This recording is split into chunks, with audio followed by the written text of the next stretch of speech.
What's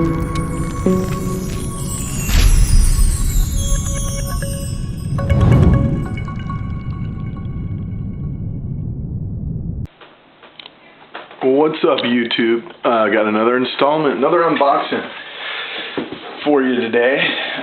This came from an online auction, and I think there's quite a bit of good items in here that should be of interest to you guys watching at home.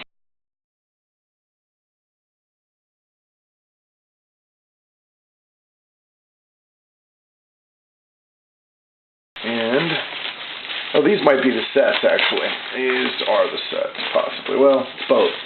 So, first and foremost, very excited to see this right on the top.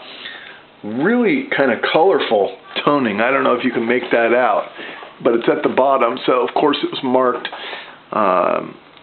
with some toning at the bottom. And so, sometimes those don't get, bid on as highly. But the front of this thing is just immaculate. It is purplish in tone, and so if you like toned coins, and I do, I think they enhance the look and the beauty of them over time. You can kind of see what that looks like. This bag's going in the trash, so let's see here.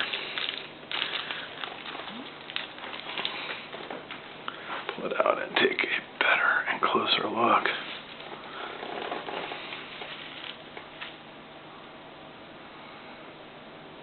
That is a 1986 first year, and I always try to target certain years. I don't know that there's much numismatic value in these American Eagles in comparison to some of the older coins, and certainly I wouldn't be around when 100 years from now. That makes sense. Maybe somebody in my family would if they still owned them, but on items like this where I'm just buying it basically for silver value or slightly, at some slight premium, I will look for things like a date, like a first-year date on the coin, or, low mintage dates, and those are what I'll target. I'll buy stuff otherwise, but if I can get that, that's what I go for. So, there you go. Again, no white glove, so I'm sure I'm offending some, but it's okay, you'll get over it. And I'll handle it by the edge so I don't do too much damage. Alright, the next thing we have here, let me zoom back out a little bit, is this lot seems to be like they're packaged together, but they're sort of all grouped in and falling apart here. So we've got a few mint sets here, I think. These, I believe, yep, this one's just kind of loose. It looks like there was something in there, like a holder, and it has almost completely deteriorated, and these are now sitting in like a powder. Look at that. I mean, just absolutely amazing when you don't store properly what happens. So I will use air and try to clean these off with air and then restore them in a better container, but this is a 1962 mint set. So I'm not going to get that everywhere. I'm going to close it back up until I'm ready to address the issue of that dust from deterioration. And then these are, popular flips or plastic containers that they used to use in the 60s through about maybe the 80s.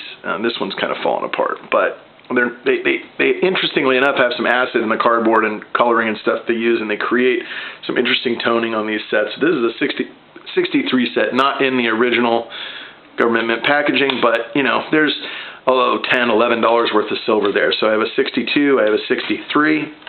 Here's another one completely deteriorated. This is a 64. This might have been in this case in 64, and it looks like the quarter is almost like welded onto the half. It's not moving, and is very dark. So I'll be pulling those out, cleaning them up, and then I'll put a shot of this on there later. But you can see, what they did here. Look at that. There's just pieces of foam and dust from the foam all over these sets. So, and then there's one in better condition. There's another 64. So the last of the silver coins. Look at that. That's a historic comment, because, you know, truthfully, that is the end of an era.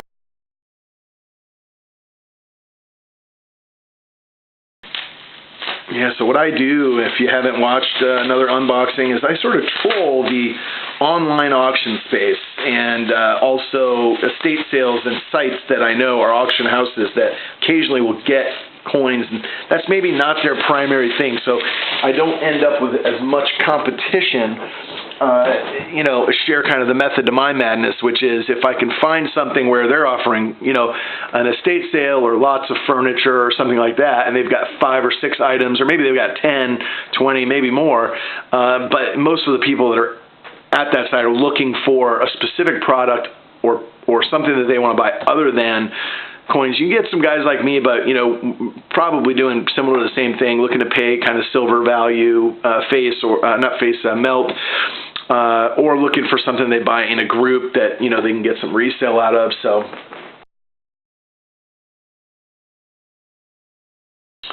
So we've got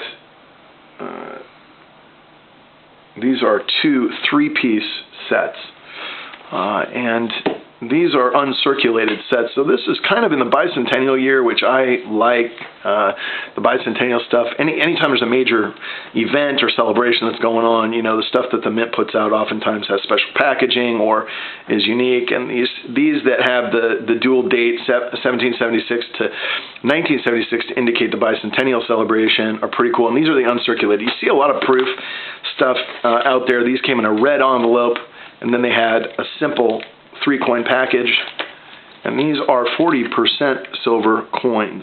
And you can see on the edge, you know, if you got these in a coin roll, if you're a coin roll hunter, and you looked at this in a roll, you would see that the edge indicates pretty easily that it's, you know, 40% silver.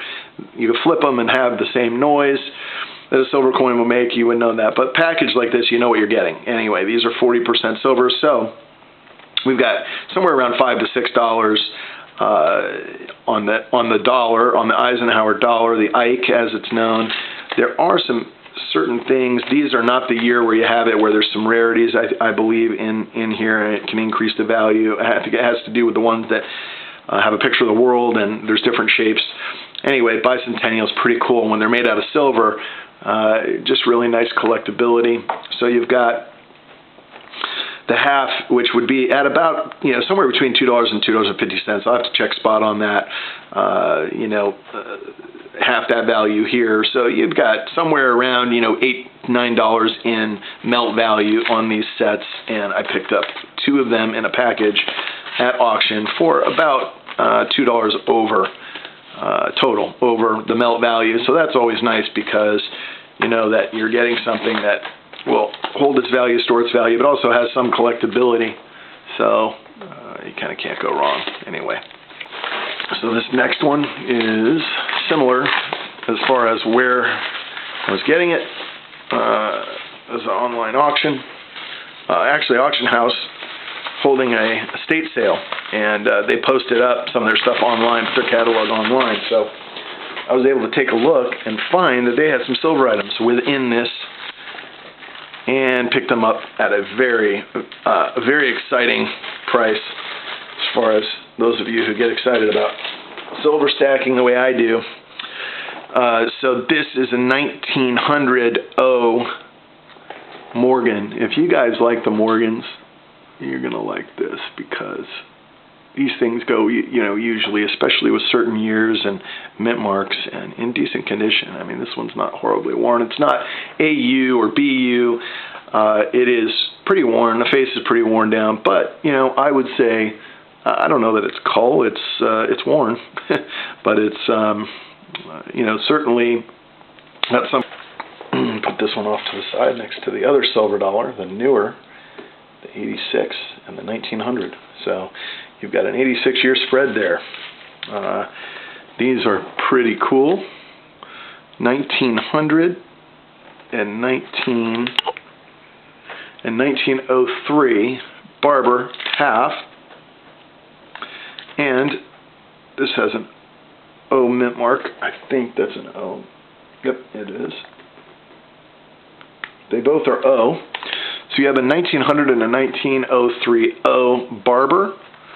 So these are pretty neat, and they're pre-worn, so I have no problem, taking them out and handling them. I like the feel of these coins. And silver, I think most people that collect do. They want to have something from an investment standpoint that they can hold in their hand that's tangible, that they know will hold its value. And constitutional silver or old coins like this is in pretty bad shape as far as the wear, but it's a nice coin, and it's 115 years old. So what do you want? What do you expect if it's been through buying and selling, trade? So it's kind of the same thing there. So those are halves, I believe. Yeah, half size, and then a 52 Franklin, pretty worn. No bell lines almost at all. So this is an interesting. This would have been a. Let's see if there's a mint mark there. There is. So that's a D. So that's a 52D. That's a 62, also a D. And that is a 63, also a D. So we got 5 halves. And we got a couple more halves, 3 more, looks like. And these are walkers, so these were sold separately from those others. This is a 47, no mint mark. You can kind of see that.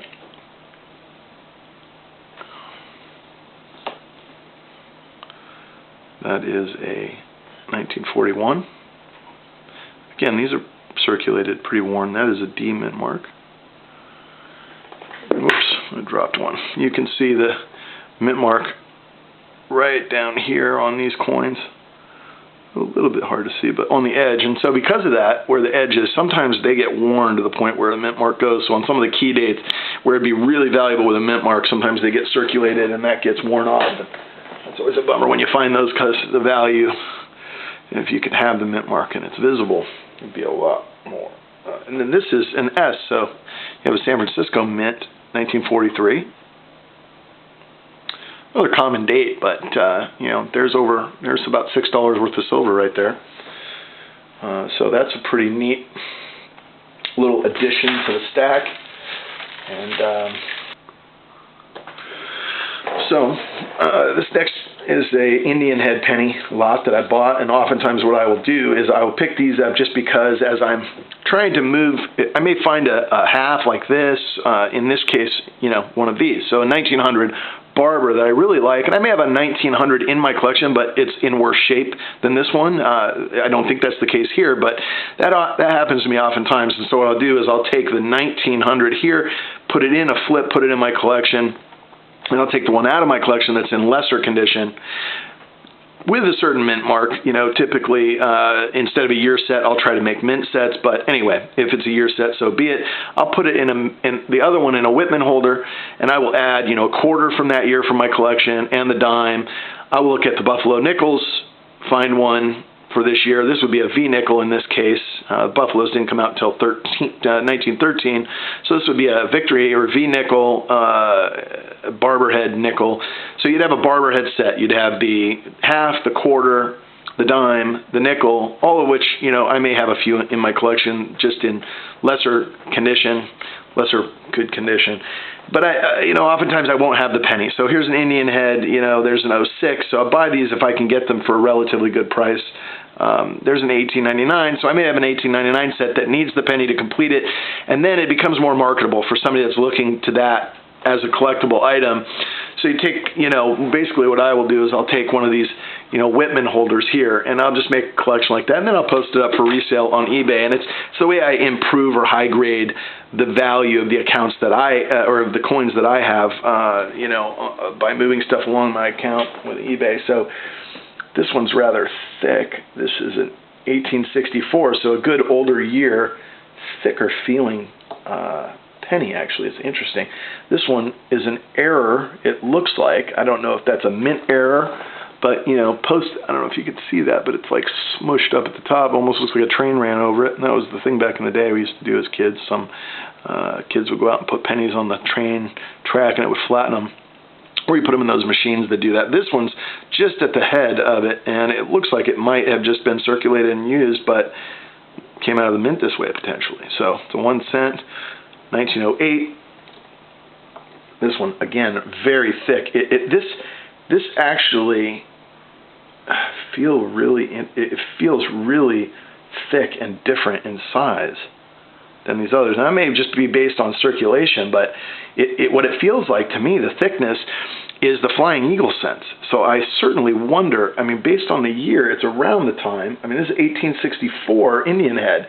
So is it possible that somehow a planchet from a Flying Eagle ended up getting an Indian head strike on it? I can't imagine. I'll have to measure that up to another Flying Eagle and see. It's also an interesting kind of tone compared to the other ones, which are more brownish red. A 1902, 1887. I don't know if any of these years, I don't really follow the Indian heads too much, but 1800s is usually pretty good. 1881. So some of these I may just hold on to, and the ones that are right at turn of the century may go in collections for resale. 1891, 1899. So I've got a couple of those. 1906. So there you go.